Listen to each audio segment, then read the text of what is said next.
Everyone, CalSTART members and friends. Thank you so much for joining us this afternoon for this webinar on low carbon fuel standard. And we are going to be sharing lessons learned from various CalSTART members and friends in California who have been benefiting from the Lcfs for many years, and also hearing from other national coalitions and leading OEM on why they think a low carbon fuel standard is such an important policy. So just for a little bit of background, CalSTART has been involved with California's Lcfs and was really involved in its creation. And CalSTART sees this, evolving policy as being a critical piece of, what we like to refer to as the policy ecosystem for decarbonizing transportation here in California. It has created immense value for the adopters of alternative, renewable, zero-emission fuels. And we're going to hear a lot about that from all of our panelists today. So I won't say more. I'll let them really speak to how beneficial they think this policy has been. But it is really that reason and the ability of this policy to drive forward decarbonization of transportation and adoption of near and zero and near zero emission vehicles that is the reason CalSTART has decided to expand our focus, and we're now really actively engaged in New York's push to adopt a clean fuel standard, and we are getting engaged in the Washington legislature's effort to pass a bill to establish a low carbon fuel standard in Washington. And so that's really the motivation for bringing this panel together today and having all of you join us. And we hope you are interested to learn about sort of California's lessons learned from the Lcfs, the value that it's creating, and why we think Washington is the next great place to establish this kind of policy.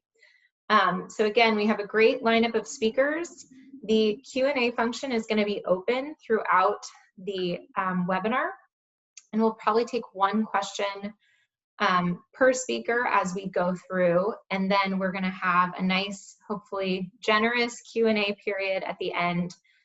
So again, please send in your questions. We'll do our best to get to all of them throughout the session.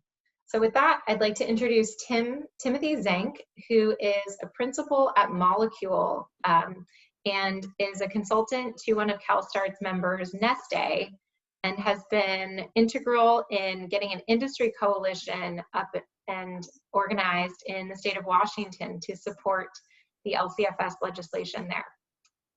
So take it away, Tim. Please tell us a bit more about, or give us the backstory on this Washington effort. Why was this something the legislature wants to take on? Tell us a bit about the politics and why Washington thinks that the Lcfs will be such a beneficial policy for the state. Absolutely. Thank you very much. Well, we have we've been at the low carbon fuel standard process up here in Washington for several years now. Various fits and starts and some political challenges that the state faces as the fourth largest regional producer of liquid transportation fuels, the fourth largest refining center in the United States.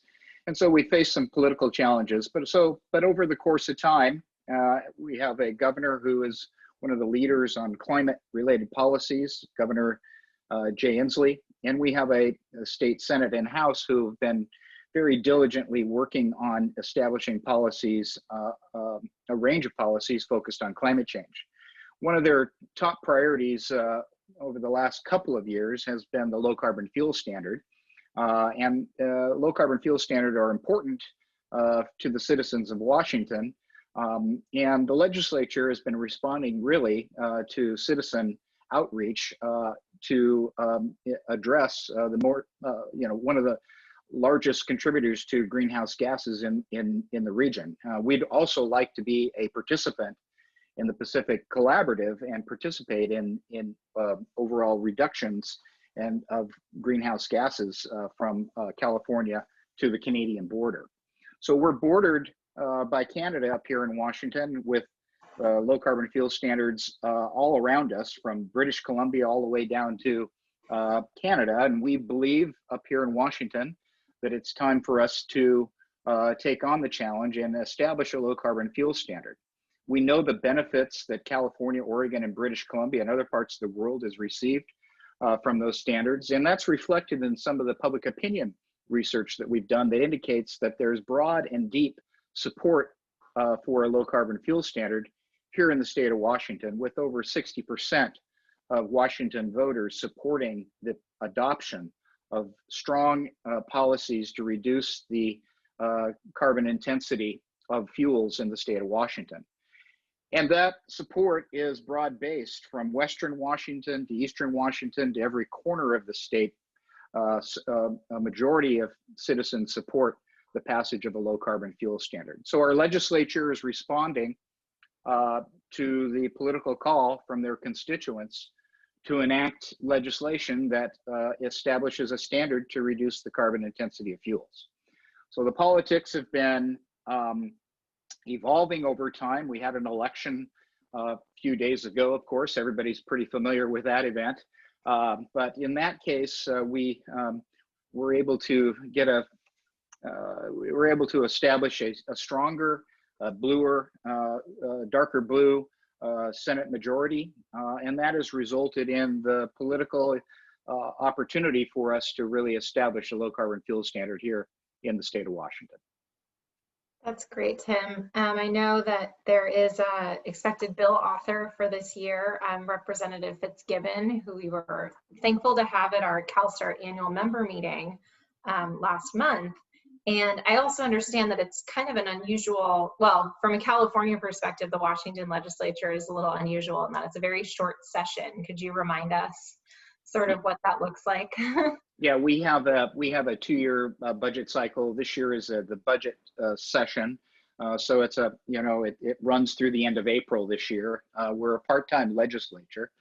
And the bill will be sponsored by Representative Fitzgibbon in the House and Senator Reuven Carlisle in the Senate. And one of the things that we were able to do over the course of the last year or so is to expand the coalition of members in the Senate, including the chairman of the Energy and Environment Committee, Senator Carlisle. Great. Sounds like really positive developments. And I guess from the perspective of, the coalition you brought together so far, and I understand, you've been working very closely with some renewable liquid fuel producers, how are they looking at Washington and the opportunity there? Washington's pretty strategic location because of its as the fourth largest refining center in the United States. So it's strategic for a number of reasons. It's a center of energy production for the West Coast. It's also strategic in that we have new sources of renewable biomass that are in the woody biomass category that we have large resources for here. And we have a real strong desire to remove forest waste to reduce the impacts of forest fires due to the effects of climate change. So there's a lot of emphasis on all the intricacies and interrelated parts of the puzzle here in Washington. Sounds familiar as well. California has been talking about reducing forest fuels for a number of years, and you all have unfortunately joined us in our annual summer suffering from smoke and wildfires, and it's been a really sad development. So of course it would be great to be able to create an economic driver that can help support what we need to do in our forests.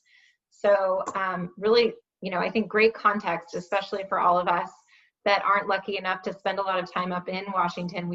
I think a lot of us Californians don't realize what a big refining center you have there. And do you expect seeing, what we've seen in California, which I know others will speak more to, is some refineries actually converting to doing, renewable diesel? And is that something you think will happen in Washington as well with this policy? Yeah, it's really interesting. That's so as those of us in the renewable fuels world know that the renewable diesel business is on fire, and there is massive expansion going on in California as a result of the low carbon fuel standard, with multiple projects underway to build new gallons, large billion dollar projects. In fact, the Phillips 66 project that just was announced in San Francisco, a $1 billion project, 500 jobs, was slated to be in Washington state. That's actually the fourth project slated for Washington that moved to California as a result of us not having a low carbon fuel standard. So we're losing economic opportunity up here as well. Well, I'm sure some Californians are happy that we're gaining it, but I'm sure there's plenty to go around. And it is really exciting as someone who grew up near those refineries in the Bay Area in particular to see them transitioning. So really, really exciting. We're so hopeful for what happens in 2021. And at the end of this, we're going to talk about how our members and folks on the webinar can get involved. So thank you so much, Tim. We're going to come back to you in a little bit. I didn't see a Q&A come in, but we will definitely have more time for questions for Tim. And next, we are going to turn to Sam Wade to speak to us about the perspective of the Renewable Natural Gas Coalition, which is a national coalition working on growing the renewable natural gas sector. Sam he's the Director of State Regulatory Affairs for the RNG Coalition, and the super interesting thing about Sam is that he spent a long time at the Air Board and was instrumental in the establishment of the Lcfs and really knows this regulation inside and out. And so we are really hoping to hear from him about a few things. And Sam, feel free to take these in whichever order you want, but of course we'd love to hear, you speak a little bit from your personal background at CARB about the impact of the Lcfs on California and creating new industries, but also obviously in particular advancing RNG in California and beyond. Thanks, Sam. Yeah, absolutely. Thanks, Meredith. Happy to be with you, and thanks to CalSTART for the invite. We've been very active across the country on these types of programs, and certainly my background in California has helped prepare me for that. But it's so exciting to see Washington get so close to taking this next step here. I mean, Governor Inslee and Representative Fitzgibbons have been strong leaders on it for quite some time, and Senator Carlisle has now emerged as well as a critical voice. And just working these issues across all the green job opportunities and the benefits that can be achieved when you couple action on climate with broad transportation planning, I think Washington's really going to be an excellent case study for that this year. So I have a couple of slides. I'm going to sort of explore a little bit about the historical benefits in California from the policy generally, using my CARB background. And then I'll talk about the RNG case study specifically, because our industry really has been growing dramatically as a result of this policy and similar policies around the country. So happy to explore that with you. My next slide here is just a quick background on who we are. We're the National Trade Association for the RNG industry. We have over 200 members, and they span the entire renewable natural gas supply chain. We represent 98% of the pipeline interconnected RNG supply in North America. And we've certainly both lived this policy and been able to show and tell people how it's led to green jobs and the expansion of the industry. So I'll get into that more, but as both the national and the state level voice on this, I can say that state level leadership is critical. California obviously was there first, but as we see the interest emerging from other states and provinces and the federal government of Canada, our members are growing more and more confident that investment in new facilities makes sense. And so there's that nice reinforcement of the incentives when multiple states follow the same general program design. And on the next slide here, I'll sort of explain the benefits that California has seen. So I would many of you have seen this slide before. It's from CARB, but the key takeaway really is that the program is working for all low carbon fuels in California, not just RNG, not just electrification, but everything. And that's going to be critical to reach these greenhouse gas reduction goals. And California has known that for a long time. And they set this program up with the goal of driving change across all these fuels. So the exciting part about it is, of course, it's based on the life cycle greenhouse gas performance of the fuels, and that it's been able to basically drive more than 14 million metric tons of greenhouse gas reductions last year, which makes it the second largest policy driving change in California in the transport sector, behind only the vehicle efficiency policies, which many states have already done. So if you're a state looking around for another big policy to help reduce emissions from transport, this is a critical one to add to your portfolio. It's helped California begin to move off oil, which has long been a goal of the environmental movement. More than 2 billion gallons of petroleum fuel displaced in 2019, which is a huge success story. And it's achieved both greenhouse gas reductions and co-benefits with respect to local air quality.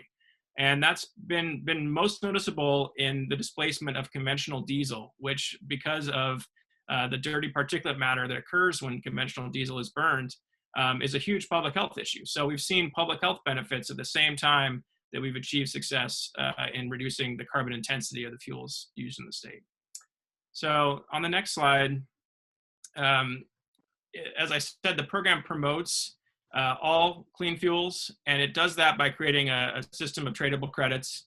And for a long time, folks questioned whether or not this program was going to generate that much value, especially in the early days, because there were many lawsuits that the policy was faced with, and the credit prices stayed low in the low 20s, for example. And then once those lawsuits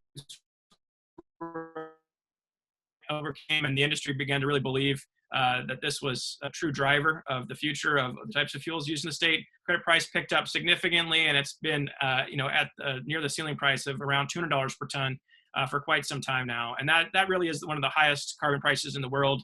And what it means is that it's created a market value of over $2.5 billion per year for clean fuels in the state. So that, I don't think there's any other similar policy at the state level that folks can point to that's been nearly as successful in providing immediate return to those investing in clean fuels, clean vehicles, and clean fueling infrastructure as well. So all those things are brought about by these types of policies, and the value is really there. It's a proven model that states can look to, and many states such as Oregon and others have easily built off of what California's already done. So on the next slide, I'd like to just dive. Sorry, Sam, Yep, could we sure. pause right there really quickly? I just think that's such an important economic message that, $2.5 billion. And just to clarify, that's all market created value. It's not like a, incentive payment or anything else. And maybe you're going here, but, how do you think that translates to economic activity? Do you think we would have seen that without this kind of policy? And can you speak a bit more to the kind of jobs that you think have been created along with that $2.5 billion? Yeah, absolutely.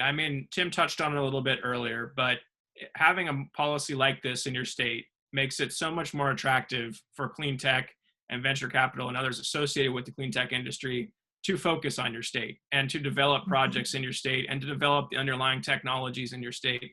And that's why California sees such a large share of clean tech investment associated with renewable fuels.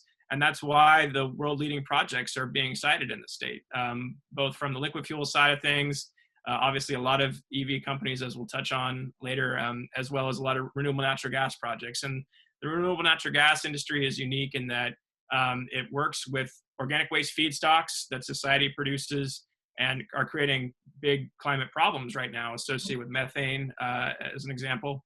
And it takes those feedstocks and it turns them into something useful. And so that's why I chose, after I left CARB, to go and work in the RNG industry. And I can tell the success story of that industry most clearly because I've spent the most time with it since I've left. But it really is across all low carbon fuels that we're seeing change in California. We're seeing the companies that are the thought leaders, providing significant investment here, and it's shifting, how people do business. Honestly, it's just letting firms with broad corporate sustainability goals know that there's the opportunity to use low carbon fuels if they site their headquarters here, and that's important to a lot of firms. So that 2.5 billion is nothing to sneeze about per year, right? And it's something that folks have been able to look at see it as a clear signal and decide to move to California as a result, which is fantastic. So turning this slide and the renewable natural gas story specifically, I think it's one of the more easy to understand stories, because when the program started, there was just a small amount of conventional natural gas used in some natural gas vehicles. And then as the program got going, people began to use more natural gas vehicles because it was cleaner than conventional diesel. But they soon realized it wasn't going to be clean enough, and they began to use renewable natural gas in those vehicles. So what this chart shows is the growth in total demand in natural gas vehicles over time in California in the blue bars, and then the penetration of renewable natural gas to serve that demand in the green bars. And RNG is now over 90% of the fuel used in these vehicles, and it's also the lowest carbon fuel in the California program. In fact, the average compressed natural gas used in California now is carbon negative, which means the fuel avoids more emissions than it produces when it's being burned, which is fantastic. And that's how we're going to get to our broader carbon neutrality goals, is through more carbon negative fuels. So it's fantastic to see RNG as the first example of that, and really leading the way. I know I worked on some biomethane issues in my early days when I was at Cali, PA, and I think for some people it might be confusing to hear you say it's carbon negative. So that's because these fuels are helping to destroy methane that otherwise might be leaked into the atmosphere or put into the atmosphere through normal processes. Correct. Yeah. And so the state has an overall goal of getting to carbon neutrality. How to achieve that, there are going to be some emissions that are going to be very hard to fully. Having a carbon negative fuel that goes beyond carbon neutrality and either sequesters or avoids or helps destroy some greenhouse gases, it's going to be pretty critical. And RNG is sort of the first example of that we're seeing from this program. And there's going to be more in the future as well. Great. Yeah. So on the next slide, just to sort of speak a little bit more to what's happening everywhere else, but in the U.S. and Canada on policies like this. I mean, clearly the West Coast is leading, and having Washington complete the sort of Pacific Coast Collaborative Agreement and to fully show that all of PAD 5 is ready to use low carbon fuels aggressively will be fantastic. But Washington and the Pacific Coast won't be alone. There's strong interest in the Midwest as well, especially in Minnesota and Illinois. And Colorado has the program under study in their climate action roadmap. And there's legislation introduced in New York and has also had some introduced in Massachusetts, other places historically. So East Coast, West Coast, middle of the country, everyone's starting to think about it because it's a proven model that works. And I think the biggest example of that is probably the federal government of Canada saying it's going to be their primary model to build off of to drive any sort of fuel switching action, not just in transport, but across every single place you could use alternative fuels. So that's extremely rewarding to folks who've worked on this program for a long time, put all the effort in to show how it can be effective. But I mean, even for RNG, the examples now are pretty clear that, in the last 12 months, we've had more RNG projects begin production than during the first 30 years of existence of the industry. There's now 130 projects, but there's another 110 planned. So there's almost a doubling that's coming probably. And these jobs associated with these plants are good, well-paying jobs, and they're distributed throughout these states wherever there's an organic waste stream. And the jobs that are produced, per sort of million diesel gallon equivalent are much higher than the amount needed to make conventional petroleum fuels. So there's a great green job story that's emerging around the RNG industry, especially in parts of the states, at least in California, where there's some real high levels of unemployment currently. So you can't forget about those rural opportunities and the chance to make fuel from the waste streams, right nearby, your current problem, right? So it's really turning the problem into an opportunity that all biofuels can do to some extent, but RNG is especially good at because of the methane story, as you said, which is why I think it's such a critical part of what these clean fuel policies have established, and it can easily be replicated in other states, especially in Washington as we get going here. So. I'll stop there for now. Thanks. Awesome. Thank you, Sam. A quick follow-up question from the audience, and I think your chart was showing the growth of RNG with the adoption growth of vehicles that use RNG, but the question is about, is that supply meeting demand, or do we actually have oversupply of RNG right now in California? Yeah, I think that there is a important dynamic that's emerging right now in California, because the growth in the vehicle demand is slower than the growth in RNG supply. So there's RNG on RNG competition for the most attractive end uses, which is into natural gas vehicles today. And so that means the cleanest, new projects are coming on and displacing some of the existing RNG, which means other states have the opportunity to use it if they want to get in and begin to, have a similar policy and a similar dynamic. So that is exciting if you're one of the winners who's, has the lowest carbon RNG and you're out competing everybody. If you're one of the suppliers who has historically been able to serve California and now is getting pushed out a little bit, you're even more motivated to get more policies established in other states, and to provide low carbon fuel to other states. And, historically, California's drawn RNG from a lot of different parts of the country. And, I think that should change. I think that people should begin to use their RNG locally to the extent they can.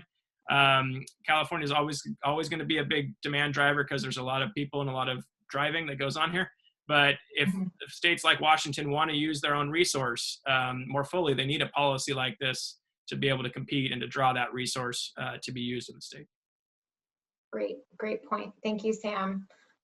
We have another question for you, but I'm going to hold it to the Q&A.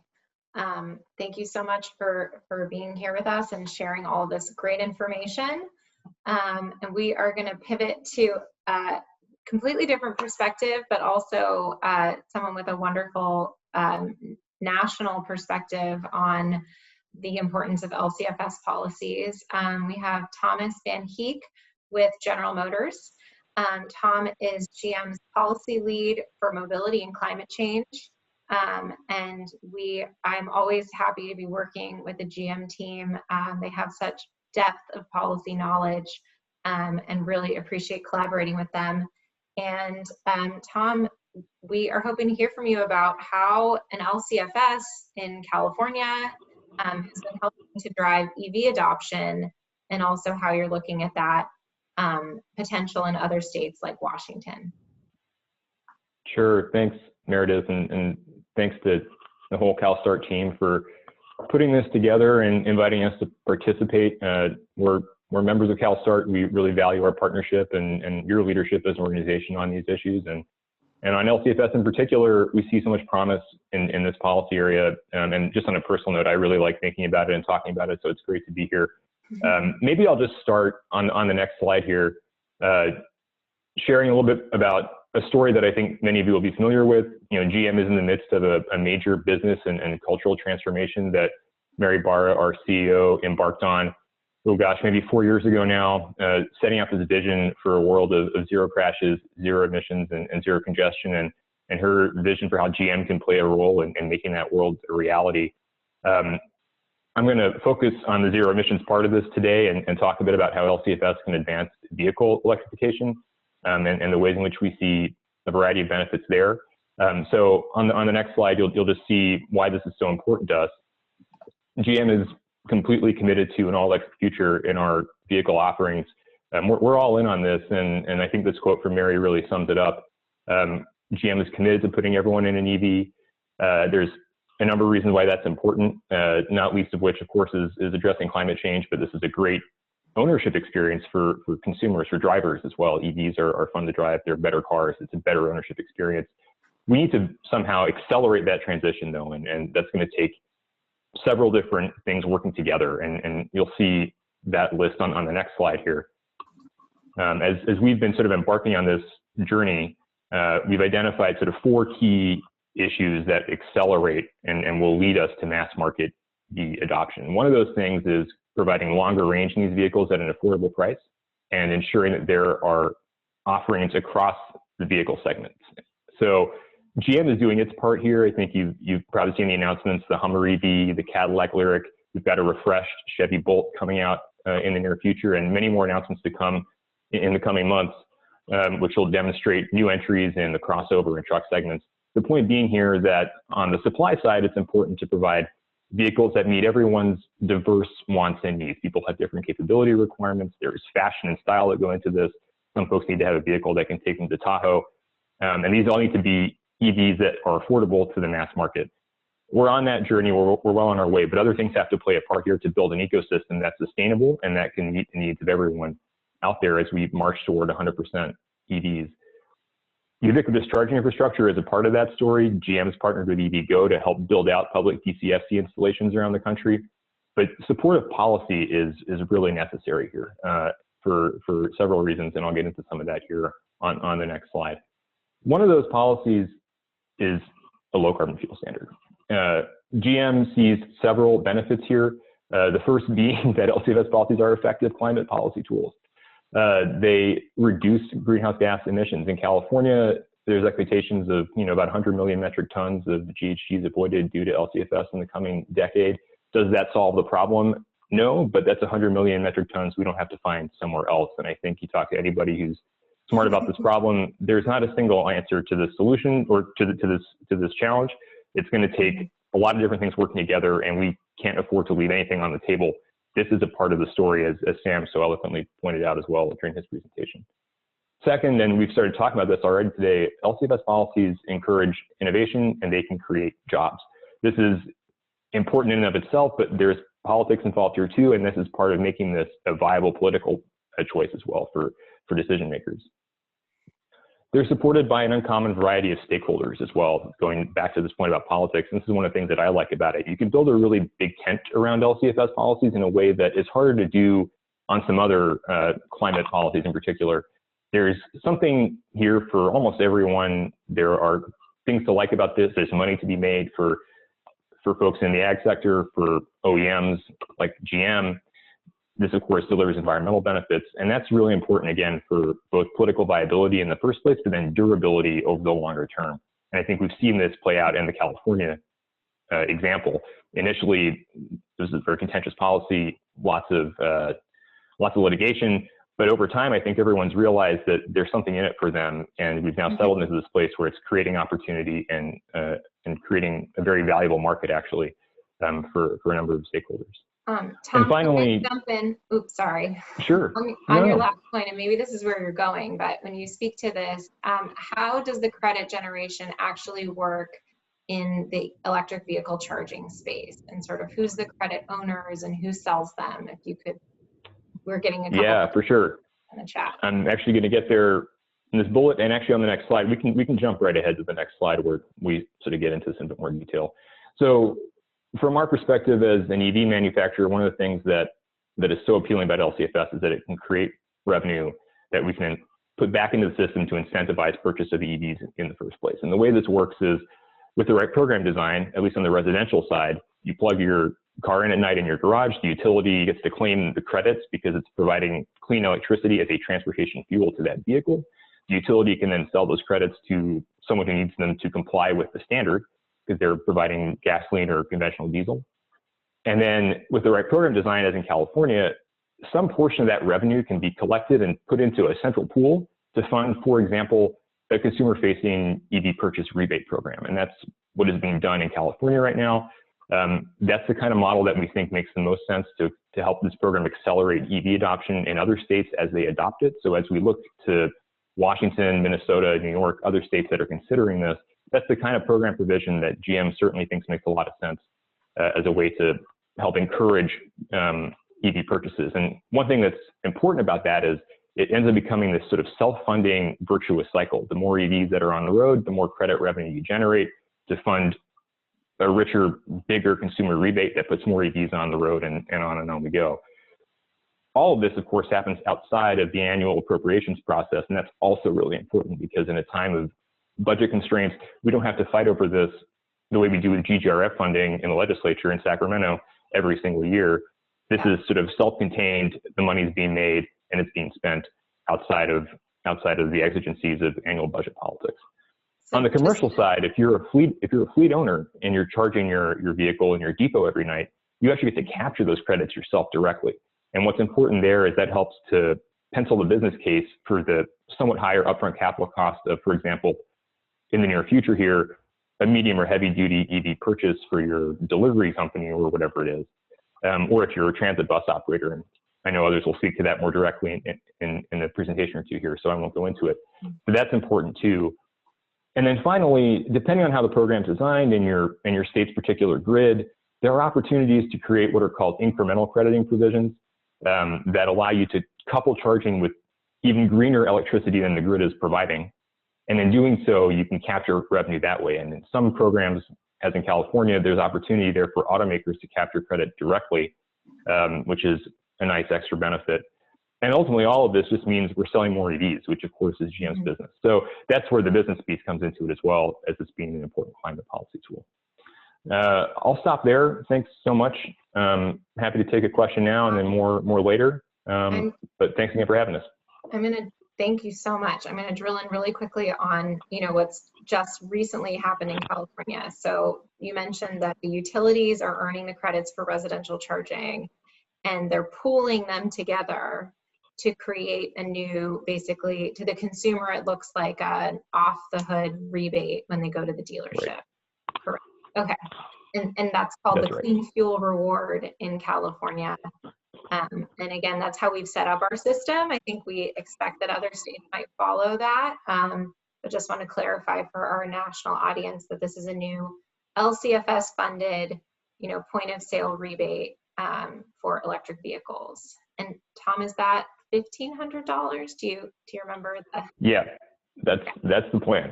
And this is more than used to be the case when these incentives were awarded utility by utility within their service territories. The amounts were smaller, and of course that was somewhat confusing for dealers, for consumers. This is going to be a much simpler, easier to understand process. Everybody kind of knows what the deal is all the way across the state.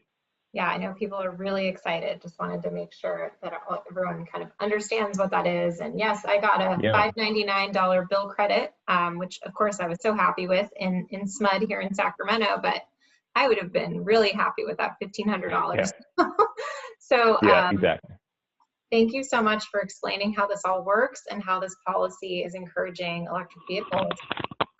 And we are now going to hear from, and we'll come back to Tom for more questions during the Q&A. We're going to transition, and as Tom alluded to, fleets that are adopting alternative, renewable fueled, and zero emission vehicles are earning credits and participating in this market. And so next we are very lucky to have Timothy Shannon from Twin Rivers Unified School District here in Sacramento. Tim is the Director of Transportation, and he has really been, a personal champion, a personal technology adopter for zero emission school buses. And what they have been doing here is really unbelievable. They are one of the fastest moving fleets anywhere in the country. And so we are super excited to have Tim here to speak to us about how he made this happen and how the LCFS has really enabled him to do all the amazing things he's getting done in Twin Rivers. So Tim, take it from there. Okay, I'll just briefly let people know we're a 127 square mile school district. We have basically a low income, and we take advantage of being in the DAC, which is the disadvantaged community, and we really do a lot of leveraging with grant funds. So we were able to leverage CARB, the CEC, our local air district, into providing grant funds to fund a currently 30 electric heavy-duty school buses. We have 28 more coming within the next 10 months, and an 82 charger infrastructure. Fuels that we run renewable diesel for our diesel buses, which we're going to get rid of all of them. And we run RNG in our CNG/RNG buses. And then of course, we run the electrics. And really and truly, I think electrics are the way to go. They're the most economical vehicle to run. They have about a 60% savings in maintenance cost. The only thing we stock is light bulbs for them. We don't have to handle any of the volatile fluids, oils, transmission fluids, all of that. And we save about 80% currently in fuel cost versus a diesel bus. And what the real advantage is, though, is the LCF credit. It provides us enough additional monies to offset the entire fuel cost of driving an electric vehicle. And we actually make money on it. So it allows us to put that money back into either maintenance or basically to procure more electric school buses. So one of the biggest things is that I feel that people should really lobby their local politicians, and they should get them on board with the LCFS program, because it's super important to run a low carbon sustainable fleet. It's I don't know, without that credit, we would be looking at a whole different picture.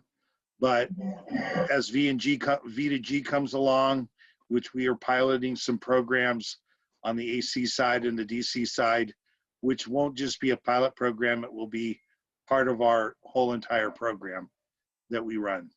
That's amazing. It's, for those of us that have been working on V2G issues for a few years as well, it's really exciting to see what's happening, and school districts like yours taking the lead there. So I assume you're working with your local utility, SMUD, on that V2G program, going from a pilot to a program. And could you talk to us a bit more? It sounds like, the LCFS has basically changed the economics of your fleet completely. I'm assuming you've been earning credits for those renewable diesel buses, for the renewable natural gas buses, in addition to now all of your electric buses. So how do you monetize that, just at a high level?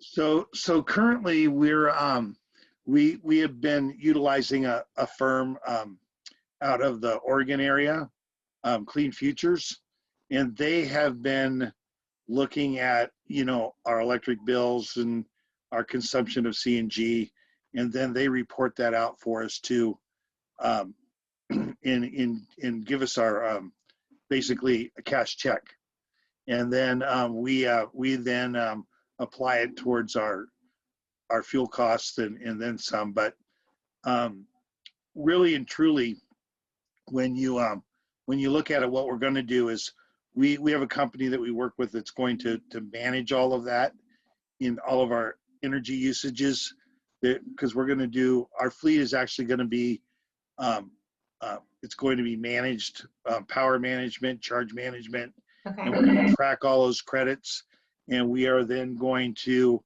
share some with our local utility so they can continue to support us in the programs we're doing. But then we're also going to use the other credits to offset costs of the equipment, and then create a better sustainable fleet. Awesome. It's really, so great that you guys have been able to do it and that you're evolving, because you've been working with the market for so long. I have two questions for you. Maybe they're kind of part of the same. If you can, this is kind of on the fly, what are your credits worth, either in $1 per kilowatt hour or $1 per mile that your buses are driving? Or maybe you can share, on an annual average, how much are you earning per bus? So I will, we can do the math here. So we drive, our electric buses drive, back when we were actually driving kids to school before COVID, which that will all change when we come back. But they drive an average of, I think it's between about 4,300 miles a month. Wow. Is what we determined that the electric buses were driving. And that was equaling out to about $7,000 a month. Okay. Per bus, no, not per bus. Okay. Per month in the, and we were only tracking 8 buses. Okay. So that's only 8 buses. So We have then started looking at the big picture, and really and truly, we're probably looking at over $100,000 a quarter when we really start driving 82 electric school buses. Wow, that's a nice chunk of change. One quick question before we move to the next panelist, Sure. and obviously I'm sure we'll come back to more questions during the Q&A. How, I guess this is structural, the clarification that the school district keeps the credits because the school district owns the chargers and the buses that are generating the credits. I guess there's a question or concern that maybe in other states that could be set up differently. It could be, and you know, I would encourage people to look at both sides of the picture. How much money are the school districts going to contribute if they're going to? I mean, the utilities going to contribute if they are going to collect the credits, and then on the other hand, is it beneficial for the school district to find somebody, their utility, or a third-party vendor to manage those credits and sell them on the market, and then the school district gets the money and pays for that, you know, the infrastructure and that kind of thing. No, we have CalSTAR members that are, ooh, I'm hearing an echo. We have CalSTAR members that are involved in helping sell credits, and I think we have an upcoming webinar on that too. So, well, thank you so much, Tim. Like I said, we'll come back for more questions for Tim in the Q&A. We really appreciate the perspective, and again, your incredible leadership in this space. So next, we are going to transition to another public fleet perspective. Another early adopter of advanced and zero emission vehicle technologies is Foothill Transit District in Southern California. We are very proud to have them as a CalSTART member and love engaging with them on policy and how active they are in the policy space up here in Sacramento. And we're lucky to have their general manager, Doran Barnes, with us this afternoon. And Doran, we're really just hoping to hear from you about, you know, again, being an early adopter of advanced vehicle technologies, you know, being on the forefront of this transition to zero emission buses before it was a regulatory mandate in California. Please talk to us about how the LCFS has really helped your district, maybe make certain purchase decisions or change the timelines of things, and what have you been able to do with that additional funding every year to fuel your buses, build infrastructure, et cetera? Yeah, no, absolutely. It's great to be with everybody and share our perspective. You know, I spend a lot of time working with our partners at the state and federal level. And usually my opening goes something like this. It's, hello, how are you? Send cash. And I think, you know, LCFS is sort of a part of that, in that we have had an early commitment to alternative fuels. Our fleet runs on our fleet of 370 buses runs almost entirely on compressed natural gas, renewable natural gas. But we do have a fleet of electric buses, over 30 buses that are electric powered, that have further advanced our commitment to sustainability. And we introduced our first electric buses 10 years ago and have learned a lot along the way. One of the things we've learned is that there's still learning to be done, that from a financial standpoint, electric and zero emission vehicles do have a higher cost, both from acquisition and operating standpoint. And having any funding that helps to offset that as we go through the process of learning and perfecting that technology is really valuable. And that's where the LCFS program has come in to help provide those resources to allow us to advance the technology, advance the learning, and fulfill our commitment to sustainability. Great. So you have, it sounds like, a lot of experience both selling credits for those renewable natural gas buses that make up the majority of your fleet, and then at least 10 years in with electric. Yeah. So how do you think, you know, those credits, are you using them to, you know, help build additional infrastructure, or purchase more buses, turn over your fleet faster? You know, what do you think that has, again, I know transit districts are in a tough financial place today, but just looking back over the past 10 years. Well, I think really the answer to your question is yes, all of the above. Okay. Because the funding it comes in as being flexible funding, we're really able to direct that to the places that we need to be able to continue to expand the program. And so in some cases that could be to offset additional operating costs. In some cases that could be to help cover the costs of the additional capital required. That flexibility has been really valuable to us. And what we've seen is that there are both puts and takes on the operating cost side, the capital cost side. We're still studying what those mixes are based on the technology that we're using. Like I say, in some cases, the operating costs might be higher, the capital costs might be higher. Having the funding to help cover those costs and in a flexible way has been, like I say, really, really valuable. Great. And I think as a ballpark, I've seen zero emission buses, estimated to earn somewhere upwards of potentially $100,000 in credits over the, lifetime of the bus. Is that sort of consistent with your experience so far? It generally is, and to some extent, people that are even smarter than me or that are way smarter than me could dig into those details. One of the things that we've done is we have an agreement, a contract in place with a third-party fueling provider. Okay. And so that third-party fueling provider has been really a key partner in our use of the credits and maximizing the value there. So in some cases, the way our contracts are structured, those credits might be paid as a deduct to our cost. In some cases, those credits come to us as a direct payment. At the end of the day, it's a matter of how do you maximize the value of that program. Like I say, our third-party partner has really been critical for us. And are you using a third party both for your RNG buses and for your electric? We're using it for both RNG and electric. Again, trying to maximize the value that we're getting. Great.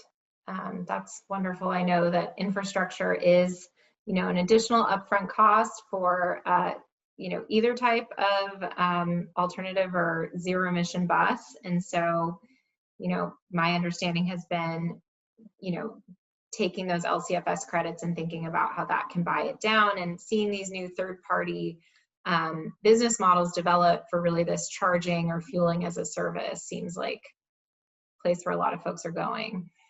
Again, it's been really valuable. I think that the program is somewhat complex to administer, and our expertise is in running transit services, so it's been helpful to have partners that bring the expertise in how to manage the credits. And another space that we're looking to move into, we're just beginning to implement a hydrogen fuel cell program, so that'll be yet another opportunity to benefit from the program. Great. Then you'll have 3 different types of fuel earning credits in the LCFS market. And I think, yeah, that's pretty amazing. We will indeed have 3 different types of credits. And like I say, managing all of that, maximizing that value is crucial. What we found with all of the technology is there's additional cost. Even with CNG, there's additional cost with the acquisition of the vehicles. So the LCFS program helps to deal with that adjustment and allows us to keep moving forward. Great. I did get one question about, do you have a ballpark of, with LCFS credits built in, what's sort of the payback period for, the incremental cost over a diesel bus? Well, I think it really depends on the technology and what we've seen. We're running 2 different types of electric vehicles. We're running CNG fleet. We're now moving into fuel cell. So for us, really, the payback compared to diesel isn't a calculation that we've done, in part because we don't have any diesel buses in the fleet. Because of the regulatory environment, we're not allowed to purchase diesel buses, so it's not a choice. Okay. I think the payback period varies depending on both the amount of credits generated and the additional cost. At the end of the day, like I say, we're still trying to figure out how to get the best overall financial package, and things like this help come into the mix to allow us to move forward. Great.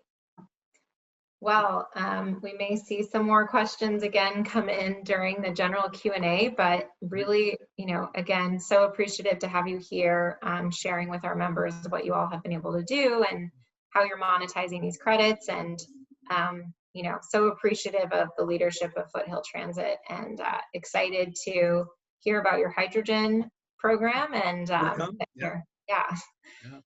you're forging into that territory as well. So thank you so much, Doran, and we will come back to you during the Q&A. So quickly, we're going to transition back to Tim and sort of bringing it all together, for folks. We have gotten a lot of questions about just how the Lcfs operates. So maybe here we can pause a minute on that and just clarify. Hopefully it's become a bit clearer hearing from these two fleets that, this is a market where you are generating credits anytime you are using a fuel that's less carbon intensive than the average. And then for fuel producers that are producing, fuels with a higher carbon intensity, they are purchasing those credits to be able to continue to sell those fuels. So Tim, I don't know if you want to further clarify that or add anything else specifically on the mechanics.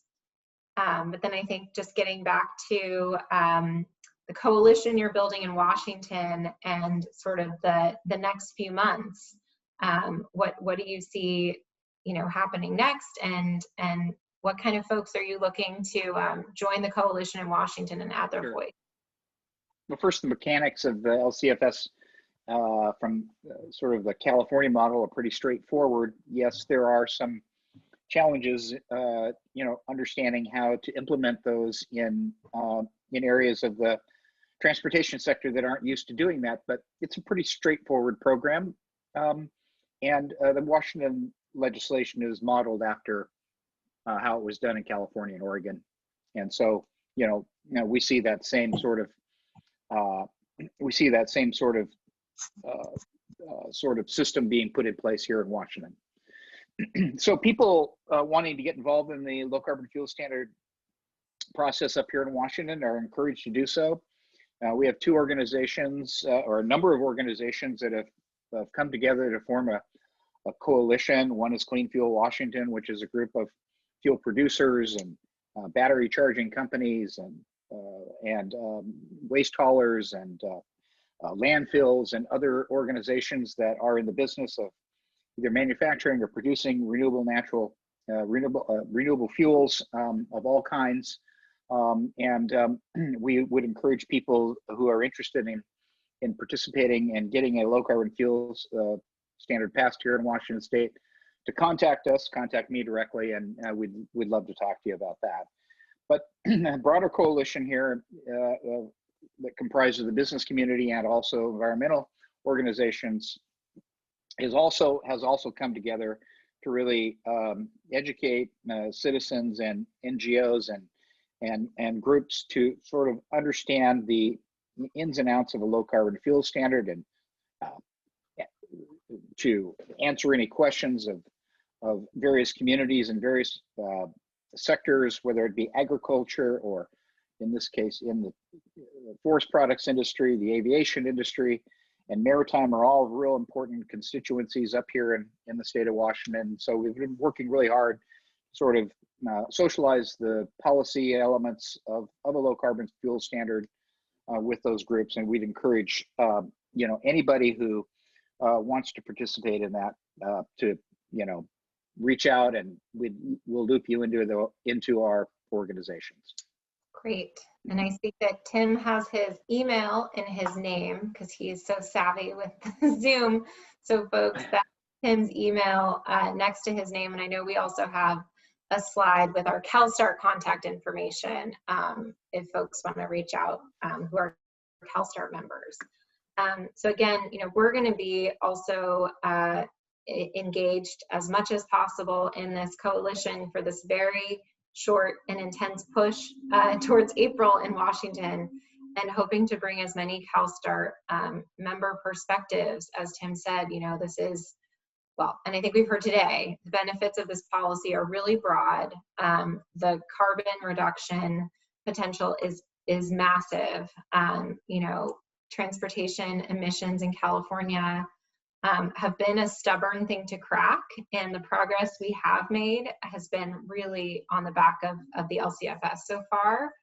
And I think great points made by other panelists about the fact that, look, we don't need to go ask the legislature and the governor for an appropriation. Thankfully, this program creates the value that is returned directly to the folks who can, you know, use these credits and reinvest them. So we have now a nice chunk of time for Q&A. Many of you have been submitting questions in the Q&A box. Some of you have submitted them in the chat, so I'll do my best to get to as many of them as possible. And hoping my panelists can come back and join me all together, and we'll tackle some of these questions as a group. So first, these are in no particular order, but just we're gonna kind of do a lightning round here. Sam, can you tell us roughly, maybe you already answered this somewhere else, what is roughly the price of renewable natural gas in California today? Yeah, the price to the consumer can be at parity with conventional natural gas or even below it, because the value of the credits, you know, allows firms to offer a discount. And they'll do that either in the price of the gas in the contract sometimes, or it may be in a lump sum if you buy new natural gas vehicles. I think that's the structure people are looking at. Okay. So that, I mean, to the fleet adopting the RNG, it's, you know, at parity with conventional gas or even below it sometimes. Okay. Thank you, Sam. I guess we'll stay on natural gas for a second. So how would you respond to concerns that the Lcfs would encourage reliance on non-renewable natural gas? I'll just quickly say, I think you had that great chart, Sam, that showed how much of the state's natural gas has been, you know, potentially displaced, or it looks like displaced by renewable natural gas. So what is that relationship that you're seeing from like natural gas production, or are we importing less natural gas in California now as this ramps up? Yeah, especially with the development of in-state projects from the dairies and other things, we're definitely displacing the use of conventional gas in the vehicles. And I think folks that are concerned about that are just broadly concerned because these vehicles could use conventional gas if there wasn't RNG available. But the right way to look at it is the Lcfs sets up a disincentive for high carbon fuels, and that, you know, gets more and more stringent over time. So at some point, conventional gas would basically begin generating deficits in the program, just as gasoline and diesel do. So there's really no incentive created by the program at all for people to use conventional gas once that happens. That's really helpful to hear. I know that's been a concern of some environmental justice groups in New York, and I don't know if it's the same issue in Washington, but I think this is a really important point, that the economic incentive is not there. It's there to use the renewable natural gas and not to use the fossil based. I think I'm going to throw this one to Tom, and sorry to put you on the spot, Kyle, our federal policy director, isn't here to answer this, but any thoughts on a national clean fuel standard under the Biden administration? Yeah, thanks for the question. I obviously don't have any particular insight into what the Biden-Harris transition is considering here, but I guess I'll note a couple of things. One, I think we've heard more and more about this, I think, in the public domain recently. I've noted Mary Nichols, who I think is widely considered to be at least in the running for the top job at EPA, talking positively about a national Lcfs. So that suggests that there's some interest among those who might be involved in shaping regulation at a national level. I'll speak for GM and say that General Motors is really interested in this idea. Generally speaking, the bigger the market, the better in our view when it comes to something like this. And so to the extent that there is an interest in this, a push for this nationally, we'd want to be at the table and think that there's a lot of promise there. And then I think that we're not the only ones. So I think that all suggests that especially with the sort of the quote unquote RFS cliff looming here in the near term, there is an opportunity, and it sounds like some interest among important stakeholders to have a conversation about it. So I think there's certainly potential and scope here. Great, thank you for that, and thanks for being willing to be put on the spot. Sure. Let's see, there's so many great questions coming in. I'm just trying to to group them. Let's see. Another question about TCI on the East Coast. So I think this question is also relevant to Washington because, so in California, we have cap and trade and we have an LCFS, and they were established concurrently. The East Coast has established the TCI, which I'm going to mess it up if I say what that acronym is, but I know it's something climate initiative. What is the T? Transportation. Transportation, thank Yep. you. Okay. So in the same way, those two could work in concert. And I know Washington is also pushing for either a carbon tax or a cap and trade in concert with an LCFS. So I don't know if anyone feels the urge to speak to this, Sam, Tim, or Tom. I can take a first crack if you want. So you're absolutely correct that in California, we've shown that a modest cap and invest price and a low carbon fuel standard can work really well together.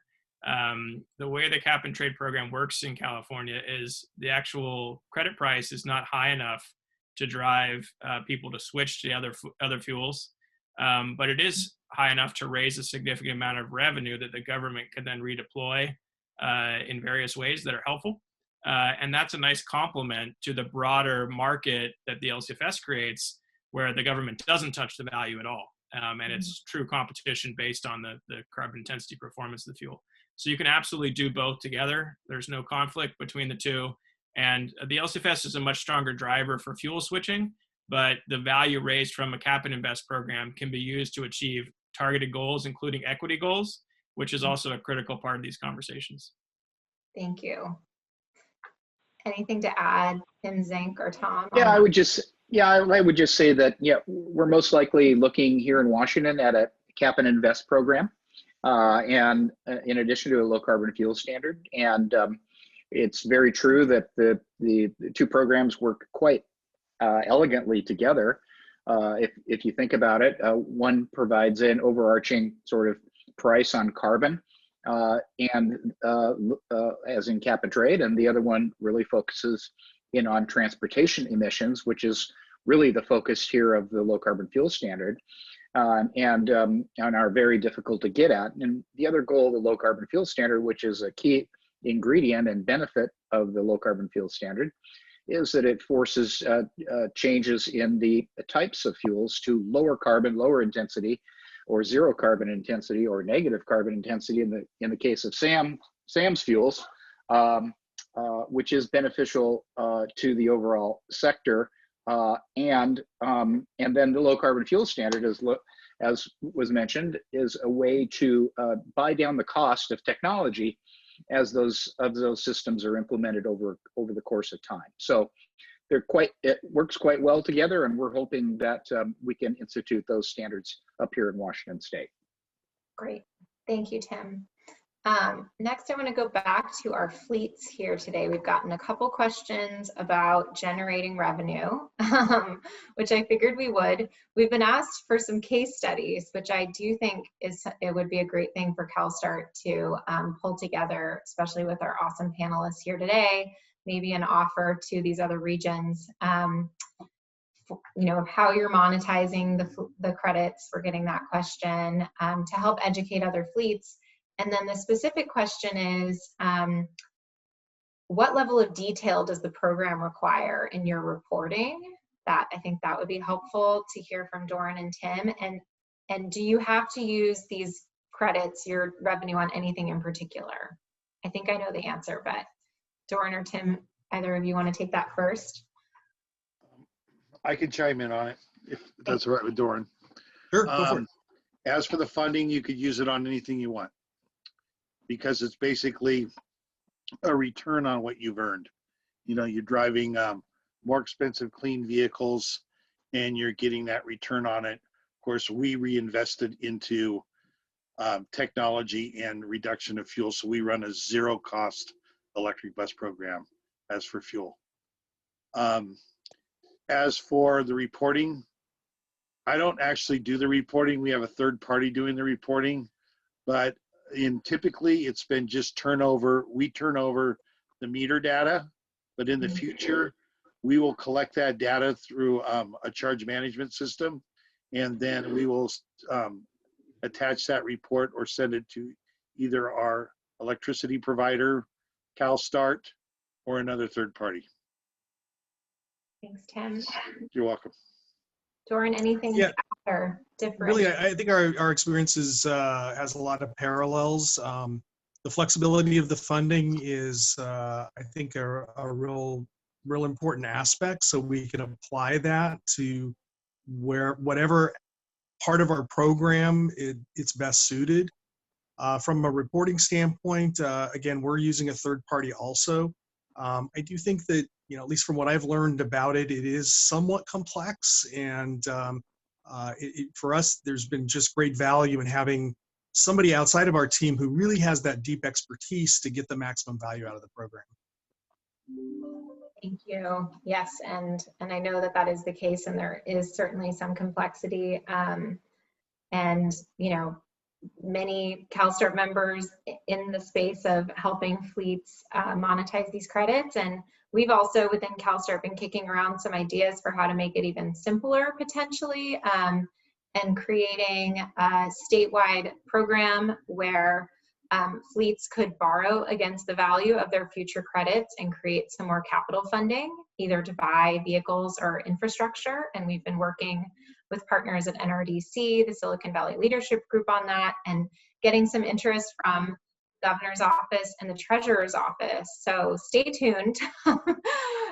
It's been a big focus over the past year, and we are hopeful, and we would love to see it happen here so that this model could also maybe be created in other states that have green banks or the ability to do something like that.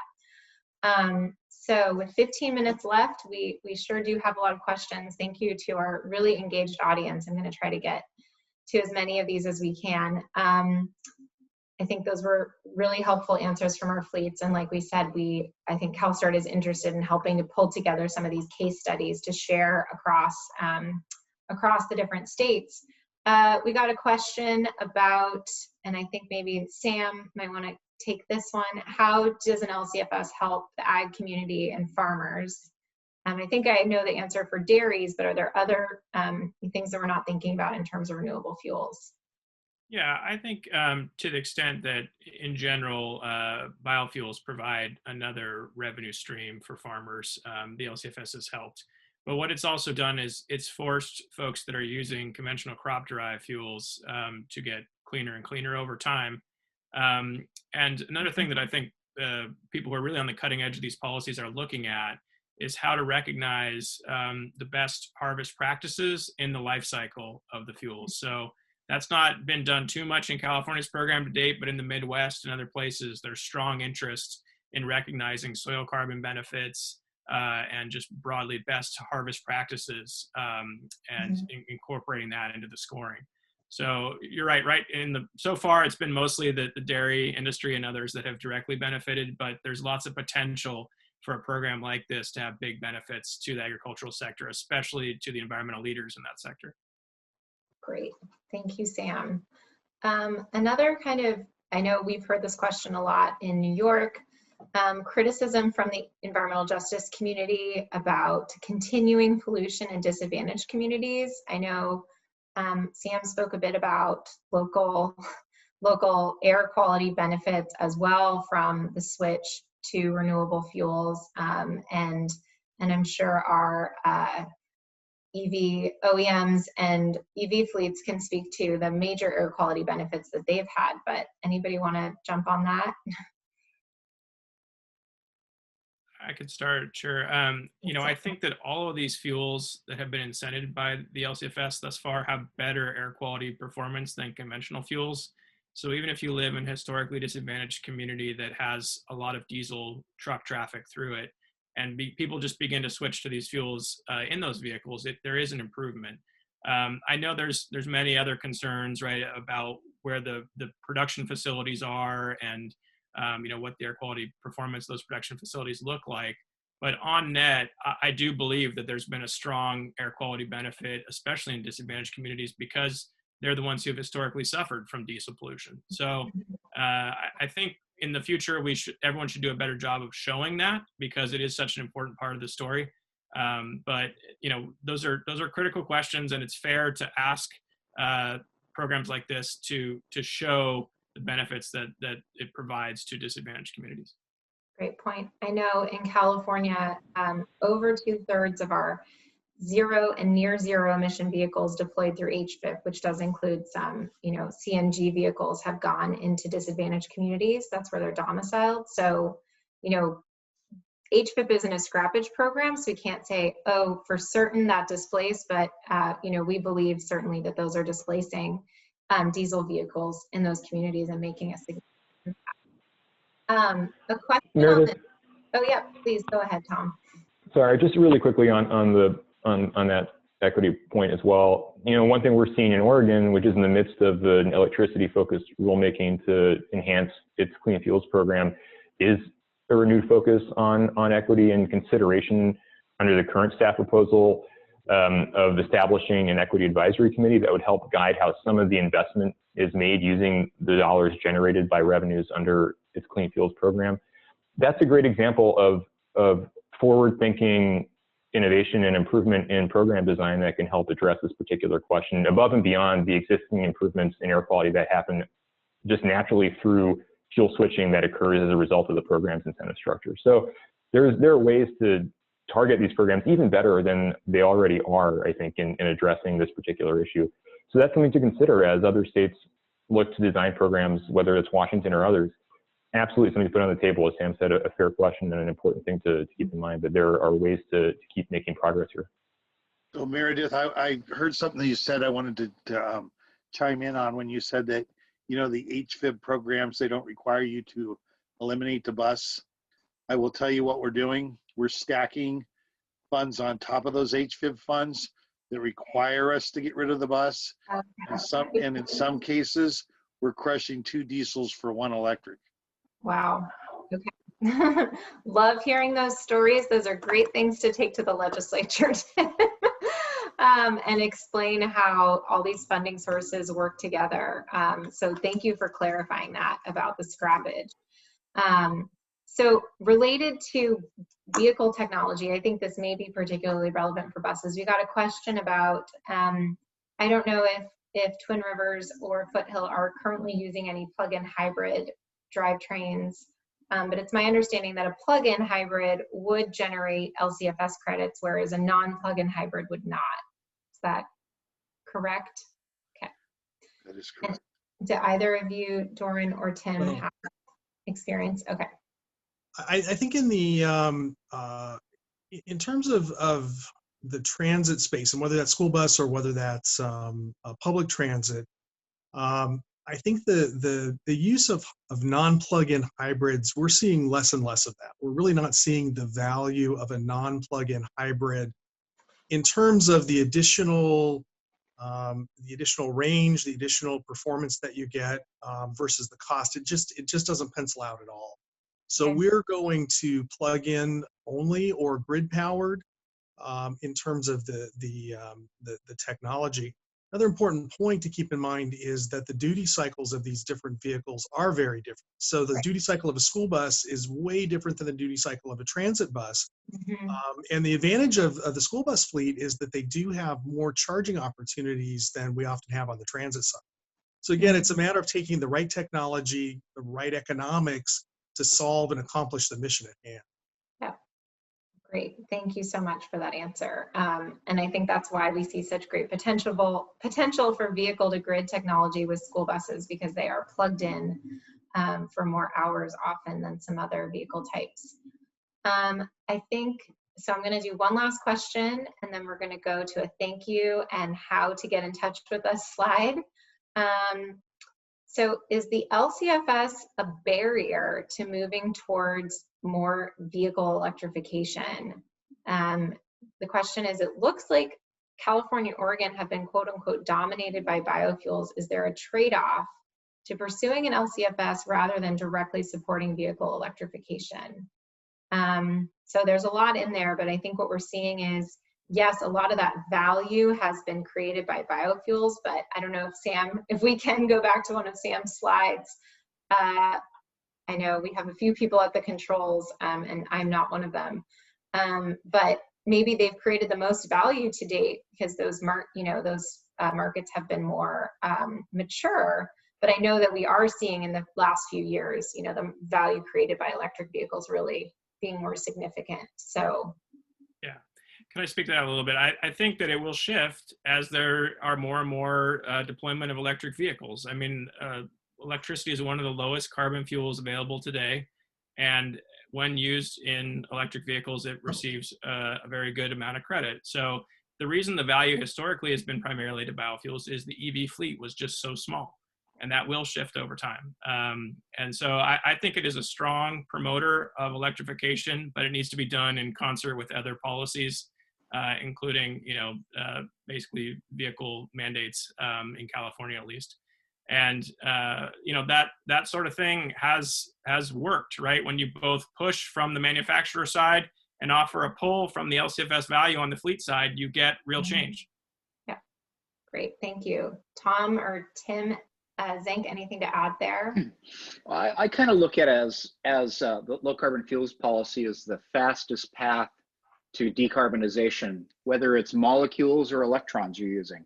So we need to clean up the molecules in fuels, and we need to clean up the molecules in electrification. And so LCFS policy is all about pushing technologies forward, getting rid of the technologies that are no longer valuable, i.e. fossil fuels, dirty fuels, and replacing those with clean molecules and clean electrons.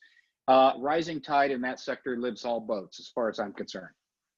Great point. And I just wanted to highlight that Washington is lucky to have an electric grid that's even lower carbon than California. So for our Pacific Northwest people out there, California loves to think it's the best, but unfortunately, our dams are not as well. Washington has some really big dams. Let's just put it that way. We have a little more water. Yeah, you have a little more water than us. So a very low carbon grid, which of course we in California import a lot of low carbon electricity from the Northwest. So assuming that the credits generated will even be proportionally higher for electric vehicle charging in Washington. Sorry, Tom, I think I may have cut you off there. Totally fine. I mean, I'll just say that Sam and Tim did a really nice job there. I really would actually say that LCFS is an accelerant for vehicle electrification, and that happens for the reasons I've already explained, but there's even other program design elements that can accelerate infrastructure deployment, for example, through capacity-based credits for public DCSC installations, which again are permissible under the California program. That's an example of how you can accelerate deployment of public charging infrastructure ahead of the demand that is not quite there yet to make the business case work for those things on their own. So I actually think quite to the contrary, LCFS helps to accelerate this transition rather than impose a barrier. Awesome. Well, unless anyone else has a closing thought from our wonderful panel, I just wanted to thank everyone and say that big news at CalSTART this week is our policy team has now added a third person, which we've now tripled in size in 2020. Elizabeth Shulk, I'm going to pronounce her name incorrectly, which I shouldn't do, but is our new policy associate, and she is going to be our point person on growing this coalition for the state of Washington. So please reach out to her. Her email is here. Of course, you're welcome to reach out to me. We will send out, as long as it's okay with all of our panelists, slides from this presentation. And obviously, also, you can get in touch directly with Tim Zank, whose email is in his name. And if you're not seeing it, it's maybe Tim, you can just say it for us again because I can't see it now. Sure, it's Tim at moleculeteam.com. Thank you. Thanks again, everyone. I have learned so much during this hour and a half, and really am so grateful that we could bring together such an educational group of people to talk about this critical policy. And I'm really motivated and excited to see what we can get done in 2021. And to all of our CalSTART members and the many, many of you who joined us on this webinar, thank you for your time. We hope you found this worthwhile. And I tried to get to all of your questions. If I didn't, I apologize. And please reach out to me also. I'm Meredith M. Alexander at calstart.org. Thanks, everyone. Have a great afternoon. Take care. Thanks all. Thank you. Bye. Thank you. Thank you.